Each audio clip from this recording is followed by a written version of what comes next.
अभी तक हमने कोऑर्डिनेशन कंपाउंड का जो जनरल मतलब कि उसकी इंफॉर्मेशन थी वो हमने पहले की वीडियो में पढ़ चुकी है। देखो फिर से मैं बता दूं, कोऑर्डिनेशन कंपाउंड में क्या होता है, या एक तो संकुल आयन होता है और एक बातम धातु होती है। संकुल आयन में लिगैंड होता है और केंद्रीय धातु होती है।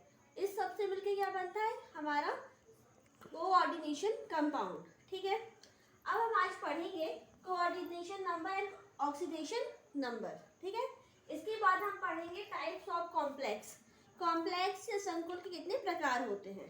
तो लेट्स स्टार्ट। पहले हम पढ़ेंगे कोऑर्डिनेशन नंबर।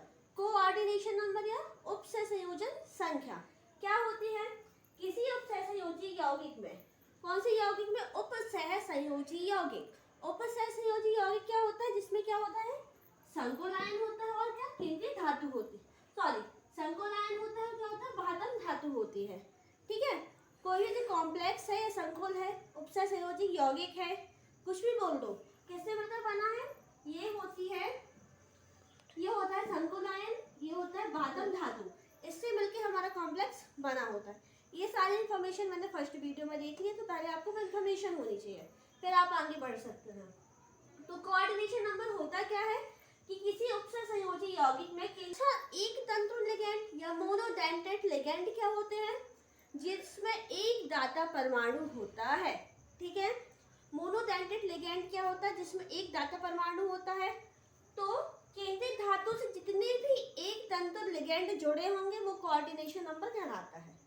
ओके, जो हमारा केंद्रीय धातु है उससे जितने केंद्रीय धातु से जितने भी हमारे एक तंतु लिगैंड जुड़े होंगे उसको हम क्या बोलेंगे, कोऑर्डिनेशन नंबर। या केंद्रीय धातु और लिगैंड के बीच बनने वाले बंधों की संख्या। केंद्रीय धातु मतलब सेंटर एटम और लिगैंड, कोई भी लिगैंड हो, मोनोडेंटेट हो, बाइडेंटेट हो, ट्राइडेंट, पॉलीडेंटेट, कोई भी लिगैंड हो, केंद्रीय धातु और लिगैंड के बीच जितने भी बंध बनेंगे, ये बहुत अच्छी डेफिनेशन है। ठीक है, और टिप्पणी में भी आ सकता है। तो केंद्रीय धातु व लिगैंड के बीच बनने वाले बंधों की संख्या उपसहसंयोजन संख्या कहलाती है। एग्जांपल देखें, K4 FeCN6, ठीक है, और K2 PdCN4। अब इसको हम देखते हैं, अगर हम इसको डीपली पढ़े तो ये ऐसे आएगा। Fe हमारी क्या है, केंद्रीय धातु है, Cn क्या है, मोनोडेंटेट लिगैंड। पूरे लिगैंड की मैंने एक टेबल बना के पहले की वीडियो में समझा दी है। Fe ये केंद्रीय धातु और Cn क्या है, Cn लिगैंड है। कितने Cn है, 6, 1 2 3 4 5 6। एरो का निशान क्यों बना है, क्योंकि जितने भी कोऑर्डिनेशन कंपाउंड होते हैं उन्हें एरो से दर्शाते हैं। ठीक है, और एरो कैसा लगता है, दाता से ग्राही की ओर, मतलब Cn क्या है, दाता है, इलेक्ट्रॉन दे रहा है, किसको दे रहा है, Fe को, तो एरो ऐसा लगा है। तो कितने बंध बने हैं, इसको बंध कहते हैं। तो 1 2 3 4 5 6, कितने बंध बने, 6। तो इसकी उपसहसंयोजन संख्या कितनी हो गई, 6। तो केंद्रीय धातु और लिगैंड के बीच बनने वाले बंधों की संख्या को उपसहसंयोजन संख्या कहते हैं। सिंपल सी डेफिनेशन है। और फिर इसमें देखो, Pd केंद्रीय धातु है, Cl कितने, 1 2 3 4, 4 Cl है, कितने बंध बन रहे हैं, 1 2 3 4, 4 बंध बन रहे हैं। तो इसकी उपसहसंयोजन संख्या कितनी हो गई, 4। ऑक्सीडेशन नंबर, अब हमें पढ़ना है ऑक्सीडेशन नंबर। ऑक्सीडेशन नंबर, ऑक्सीकरण संख्या सबने पढ़ी होगी, है ना। जब भी हम वो करते हैं, क्या करते हैं, उसका हाइड्रोलिसिस, जल अपघटन करते हैं तो उसमें ऑक्सीकरण संख्या लिख के आती है। किसी भी यौगिक को आयनों में जो हम तोड़ते हैं तो उसकी ऑक्सीकरण संख्या आती है। ठीक है, वैसा ही इसमें है, ये भी तो यौगिक है, लेकिन ये क्या है, उपसहसंयोजन यौगिक। नॉर्मल जो यौगिक होता है उसमें एक धनायन एक ऋणायन होता है, इसमें भी वही है, इसमें भी वही है। लेकिन इसमें एक क्या है, संकुल आयन है और एक नॉर्मल आयन है। ठीक है, एक सामान्य आयन होता है और एक संकुल आयन होता है। जैसे कि हम किसको तोड़ते हैं, जैसे कि हम इसी को तोड़ेंगे, इसको तोड़ने कैसे टूटेगा, K+ में FeCN6 माइनस में टूटेगा। तो ये कौन सा ऋणात्मक आयन है और ये धनात्मक आयन है। तो ऋणात्मक आयन हमारा कौन सा है, संकुल आयन। तो बाय द वे हम ऑक्सीडेशन नंबर पे तो वो देखते हैं। तो यह सदैव ऋणात्मक आयन द्वारा होती है। मतलब कि जो हमारी ऑक्सीडेशन नंबर है वो किससे पूर्ण होती है? ऋणात्मक आयनों द्वारा। सीधी सी बात है, जहां ऋणात्मक आयन हो वही ऑक्सीडेशन नंबर हम ऐसे निकाल सकते हैं फॉर्मूले से। चलो समझते हैं। जैसे PtCl4-2, ठीक है, क्या दिया है? PtCl4-2, -2 दिख रहा है। Cl क्या है? ऋणात्मक यौगिक है। Cl माइनस होता है ना, ऋणात्मक यौगिक है। अब देखो Cl क्या है? ऋणात्मक यौगिक है। कितने Cl है? 2। इसके क्या है? कितने हैं? 4। तो 4 में से जब हम 2 माइनस करेंगे तो ये 2 आएगा। यही ऑक्सीडेशन नंबर है, ठीक है। ये क्या है? ये लिगैंड है। ये केंद्रीय धातु है। मैंने पहले ही बता दिया लिगैंड और केंद्रीय धातु क्या होता है, ठीक है। ये लिगैंड और केंद्रीय धातु है। लिगैंड कितने हैं? 4 में से 2 माइनस किए तो 2 आया। यही इसकी ऑक्सीडेशन नंबर है। फॉर्मूला यही होता है कि लिगैंड से माइनस करते हैं जितना भी चार्ज लगा होता है। ओके, यहाँ देखो CrEn2I4, यहाँ 4 में से बन गए 3। ऐसे ही होगा, ऐसा होगा। लग रहा है ना आप लोगों को कि 4 में से 1 गया तो 3 बचा? लग रहा है ना? लेकिन नहीं। En क्या है? En ऋणात्मक यौगिक है क्या? En होता है एथिलीन डाइएमीन। इसमें एकाकी इलेक्ट्रॉन युग्म होते हैं, लोन पेयर ऑफ इलेक्ट्रॉन होता है, तो ऋणात्मक यौगिक हो ही नहीं सकता। तो देखो अब मैं आप लोग को बताती हूँ होता क्या है।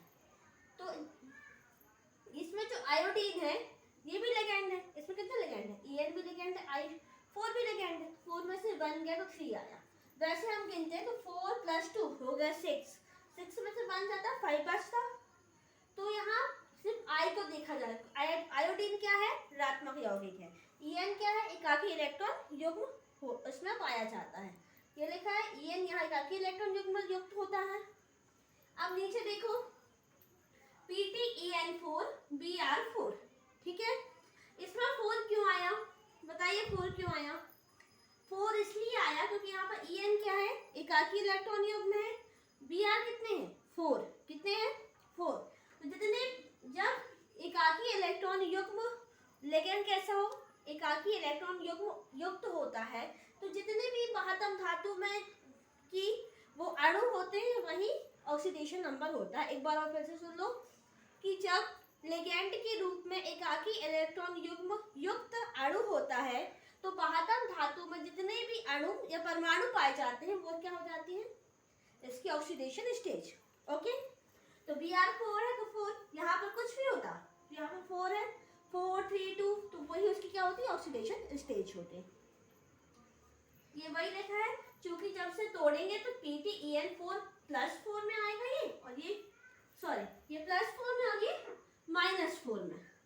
तो En क्या है? ऋणात्मक आयन ना होकर एकाकी इलेक्ट्रॉन युग्म युक्त यौगिक है, तो इसकी ऑक्सीडेशन स्टेज क्या आ गई? 4 आ गई। 4 आ गई। बस स्टार्ट। हाँ, अब हम पढ़ेंगे टाइप्स ऑफ कॉम्प्लेक्स। कॉम्प्लेक्स कितने टाइप के होते हैं? 3 टाइप्स के कॉम्प्लेक्स होते हैं, एनायनिक, कैटायनिक और आयोनिक। ये होते क्या? हम इसके बारे में डिस्कस करते हैं। एनायनिक कॉम्प्लेक्स क्या होता है? जब संकुल ऋणात्मक आयन होता है, ठीक है। हमारा कॉम्प्लेक्स क्या है? ऋणात्मक आयन, मतलब वो माइनस वाला है, ठीक है। प्लस चार्ज माइनस चार्ज पता है ना। जब भी हम कोई यौगिक लिखते हैं, जैसे हमने NaCl लिखा, ये कैसे टूटेगा?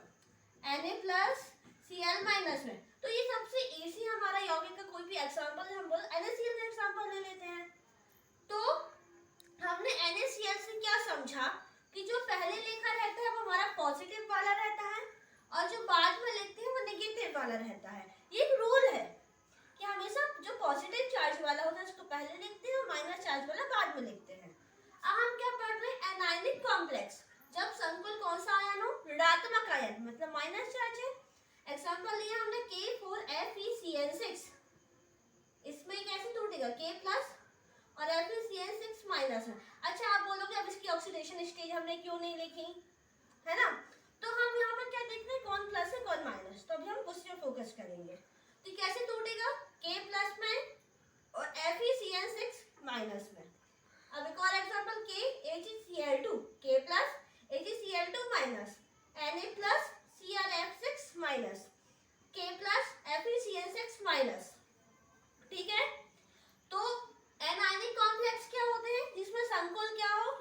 कॉम्प्लेक्स कौन सा है? माइनस। देख लो यहाँ ये भी माइनस है, ये भी माइनस है, ये भी माइनस है, ये भी माइनस है। जितने भी यहाँ संकुल है वो क्या है? माइनस है। ठीक है, हो गया। Cationic complex. कैटायनिक कॉम्प्लेक्स क्या होता है? जब संकुल धनात्मक आयन होता है। ठीक है, एनायनिक में ऋणात्मक, कैटायनिक में धनात्मक। तो CuNH3 4SO4, तो यहाँ पर CuNH3 क्या है? प्लस है, SO4 माइनस है। यहाँ पर PtEN4 और Br4 है, तो यहाँ पर ये plus plus minus plus. Cationic complex अभी हम पढ़ रहे थे ना, तो देखो इसमें संकुल ये हमारा कॉम्प्लेक्स कैसा है? धनात्मक है। धनात्मक है कैसे? इसको तोड़ो, plus minus plus minus plus minus and plus minus. ठीक है, ये प्लस में है, ये माइनस में, ये प्लस में, ये माइनस में, ये प्लस में, ये माइनस में, ये प्लस में, ये माइनस में। पूरे संकुल हमारे कैसे दिख रहे हैं आपको? प्लस में दिख रहे हैं। तो ये कौन सा यौगिक हो गया? कैटायनिक कॉम्प्लेक्स हो गया, कैटायनिक संकुल हो गया। ओके, नेक्स्ट है आयोनिक कॉम्प्लेक्स। आयोनिक कॉम्प्लेक्स क्या होता है? जिसमें संकुल या कॉम्प्लेक्स क्या हो? प्लस पी और माइनस पी। अभी हमने पढ़ा कि संकुल पहले क्या था? माइनस था। हमने पढ़ा संकुल प्लस था। अब यहाँ पर संकुल प्लस एंड माइनस दोनों है। CuNH3 6, Cr2O4, sorry Cr2O2 4। तो ये प्लस, ये माइनस। सिर्फ एक ही चीज देखनी है कि प्लस हमेशा पहले लिखते हैं, माइनस वाला हमेशा बाद में लिखते हैं। अब हमारा संकुल माइनस है तो एनायनिक कॉम्प्लेक्स है, संकुल प्लस है तो कैटायनिक कॉम्प्लेक्स है, और संकुल प्लस एंड माइनस दोनों है तो आयोनिक कॉम्प्लेक्स है। ओके, और हाँ, अभी जो हमने एनायनिक कॉम्प्लेक्स और कैटायनिक कॉम्प्लेक्स पढ़ा, इसके नामकरण भी बहुत इंपॉर्टेंट है, वही आते हैं। ऑब्जेक्टिव में आ सकते हैं और एग्जाम में भी आ सकते हैं, क्योंकि जो हमारे 3 मार्क्स के क्वेश्चन उसमें आ सकते हैं, तो ये इंपॉर्टेंट है। Thank you for watching my video. Like, share and subscribe.